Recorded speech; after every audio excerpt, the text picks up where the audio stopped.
So what I've got here is a scan, actually, a JPEG that I scanned from a book that's over here on the table. It's over there, called the Animator's Survival Handbook. I think that's what it's called. Yeah, the Animator's Survival Kit by Richard Williams, who was the director of animation for Who Framed Roger Rabbit. And this book I'm going to keep in the center table here for you guys. But this is just a series of keyframes for a run, okay?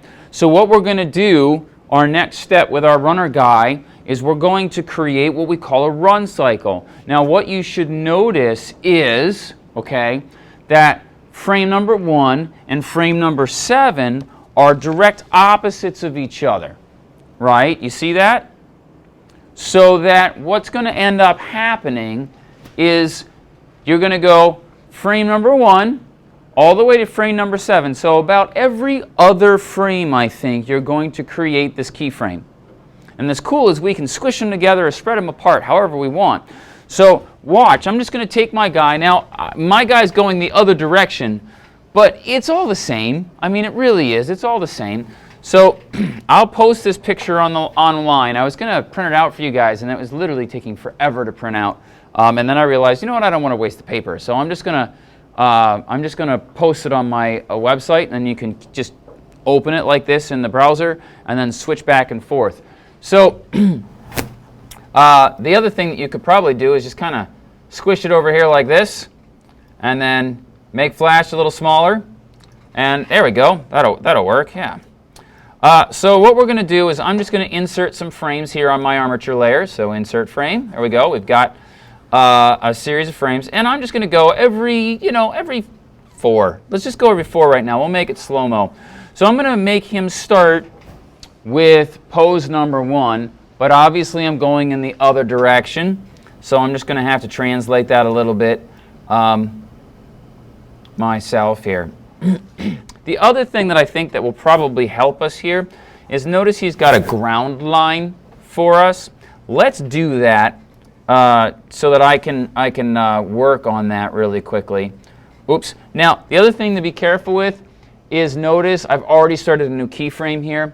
Whenever you've got the armature layer, it animates for you whenever you move forward in time. So you've got to really be careful what your time is set to, because if you're not watching this, it'll start creating keyframes and you can be in trouble. So let's undo that a couple times here. There we go. And I'm just going to go back to 1 for a second here. And then what I'm going to do is I'm just going to create a rectangle here. I'm going to make it a different color though. Let's make it green like grass, essentially. And I'm going to click on the bottom layer, and I'm just going to create a rectangle that I can then, oops, so now I selected, there we go. And now what I'm going to do is go in here, and I can just kind of put that right up underneath his foot. So that gives me a ground plane. That gives me a level, straight line where I can see, so I can see if he's really, his legs are running the right way, basically, is how it's going to work. And I also need to, if you don't want that to disappear as you go forward in time, you need to right-click and insert frame on that one too. And so now we've got all that. So I'm going to lock that so I don't accidentally mess it up. Go back to my armature layer, and here we go. So now we can start. So keyframe number 1, we're going to bring his leg out like this. And then this back leg here is going to be like that. And then one of the things about running is whatever your leg does, your arm is kind of doing the opposite. So if your left leg is forward, then your left arm is back. You see that? And then vice versa. If your right leg is back, then your right arm is forward. And it's the way we kind of keep our balance. So it's really important so that we understand that kind of a motion. Everything is going to be the opposite. So I'm just gonna go ahead and do that. So there's 1, and so then my left arm is actually going to be forward and up, and it doesn't have to be exactly the same, but you really should work on this being close to about the same, because you'll see. So there I'm going to put a little he's got a little angle in his wrist here. You'll see that if you make it as close to his keyframes as possible, you're gonna like what you end up seeing. The other thing that's a real big issue right now, before I go any further with this, is the angle of the whole body. Okay, and you can see that the runner in the keyframes is kind of leaning forward. So what I need to do is I need to take my entire guy and lean him forward for this. So I'm going to back off a little bit. I'm going to hit Command A, so I select everything. That's really important, because if you try and do this without selecting everything, you're going to make a mess. Then you're going to use the free transform tool, and we're going to lean him forward just a little bit. And what this is going to do is this is going to make me have to maybe adjust his height a little bit, and also go back to the black arrow tool. I might be able to adjust his leg a little bit more, like that, and select all, and then free transform tool, and I'm going to move him down like that. So now I've got my first keyframe is set pretty well. Maybe a little bit more tilt to his foot there, like that. And you can add little bits of flourish, your own flourish if you wanted to. Maybe I want his head to be back just a little bit because I want him looking, up. And we don't have eyes or anything on there, but if your body's leaning forward, your head's going to tilt back a little bit, right? That would make sense. So there we go. So there's keyframe number 1. So now I'm just going to go back here and slide this a little bit over, go back to Flash. Let's go forward. 4 or 5 frames, and let's set up keyframe number 2. So notice in keyframe number 2, he's kind of dipping down here, and his leg is now set up like this. There. And then the back leg is almost the same. It's just come down a little bit, like that. And the toe is pointed a little bit more even. So these things are kind of important to understand. And then this arm is down almost vertical like so. And then this arm has started to come down a little bit more like that. Okay. Then I have to, because of where his leg is, it looks like he's flying now, but he's not. We want his foot down on the ground. So that's where I'm going to go back in here, and I'm going to hit Command A again. Go back to my free transform tool and lower his body straight down. And it's important to lower him straight down and not to the side at all, because you don't want him going back and forth, side to side in this. You need him staying in place. We're going to be making him run in place. So there we go. So now you can see our first keyframe, okay, just like that. So then we'll go ahead. You know what? Just do that on every 5. That's just going to be easier. So now we go here. So that's number 2. So let's go to number 3. Now his leg is, whoops. Now, okay, what I just did was really bad. Okay, I forgot to switch to the black arrow tool, the selection tool, and I just used the free transform tool, and I just moved his shin out of the regular position. So now the whole structure of the skeleton is all messed up. So don't do that. That's really bad. So undo, go back, black arrow tool, so our selection tool here, okay. Now I'm going to bring his leg up just a little bit more, okay. And I'm going to bring his, we're on 3 now. So, and then this leg is coming forward more, like that.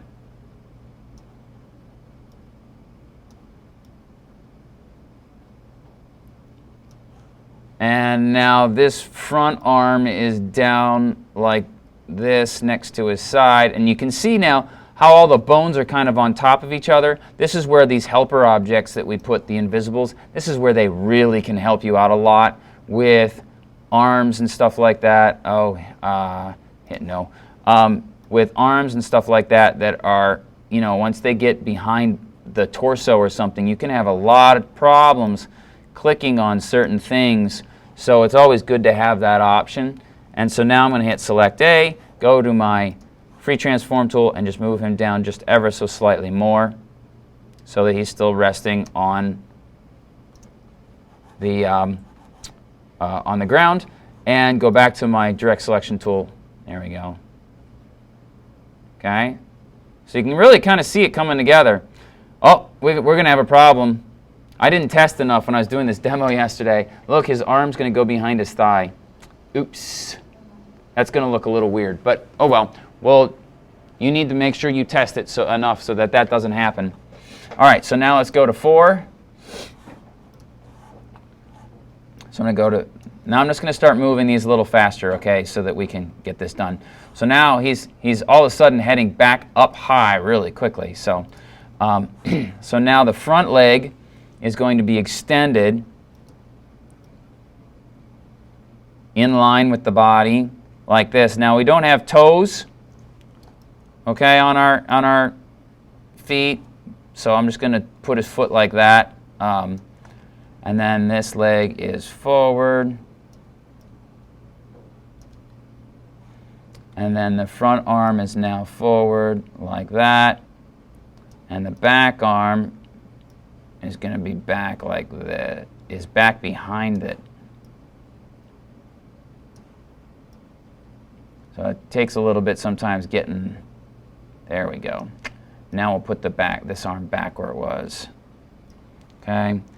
And now select all and move him up.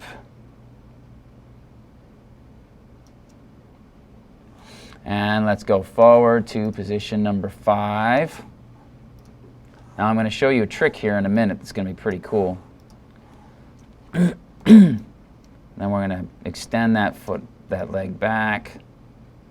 Now according to him, you should stay at the same height. I don't see that happening with my guy here, but that's okay. I'm going to bring that arm out so that I can grab it and re-angle it the way I want to, like that.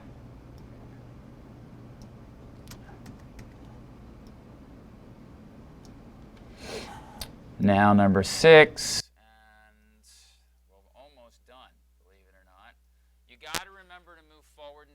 That's the really big key here. If you forget, you're just changing your existing keyframe over and over and over again. That's not going to be really nice for you. So now he's still in the air. So we're not going to change the height at all. His leg's that way. This leg's kind of coming out a little bit more, and like that. And then this arm is forward more, and this arm is back a little bit more, okay? And then we go to our last one, and which is number 7 here. And now we've got this leg is truly kicking back like this. This leg is now extended out like it's about ready to hit the ground, okay? And he's kind of coming down to touch the ground a little bit. Oh, come on, you.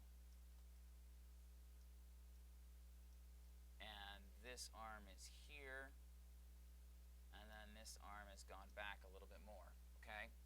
And then we select, oops, select all. I almost quit. Hit the wrong key. I think my character has a little bit of a long torso for the length of his legs. There we go. So now if we watch this,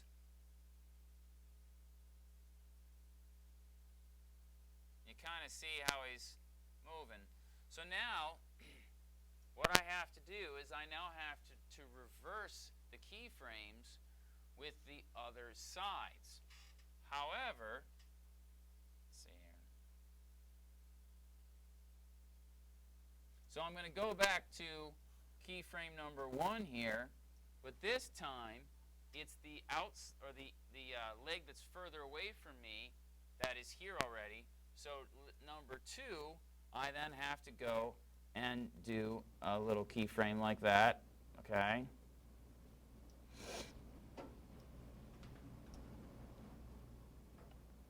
And I've just got to start, you know, it all makes sense.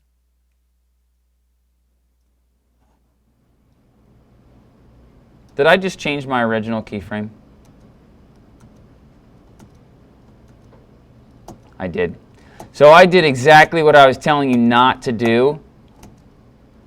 Let's see if it allows me to do it. There we go.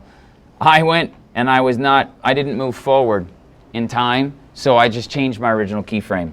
Okay, so that's a big mistake. So anyway, here's the thing. If you continue doing this, because I'm going to let you guys do the rest, now what you've got to do is just flip the legs. So here your keyframes are the same. You just have to, or the positions are the same. It's just the legs are different. Okay, so the left and right are interchanged. But the idea being here, when you're finished, it should do a run cycle. So if I were just, let's just remove these frames. If I just hit Command Return, you can see that half of the run cycle is done. And so now he's going to be running. So if I just continue this and do the other half of the run cycle, the key is the last keyframe will be the same as the first keyframe. And so it'll just continue looping infinitely. Then what I'll do is I'll show you the next step is encasing all of this into a symbol and then moving the symbol with a motion tween from one side to the next. The run cycle will just loop inside the symbol over and over and over again for however long you have the motion tween moving the symbol across the stage. So it's kind of a cool little principle of being able to use this idea of looping and animations that aren't the same length to create something like a run cycle. So it's actually really close to working already. We're just not quite there yet. Okay? So I'm not going to go and demo the whole thing. I want you to get working, but you understand now you have to translate the rest of the keyframes to the other side of the body, right? Does everybody understand that? Because I really want that concept. Make sure you guys got that concept. Okay, then let's get to work.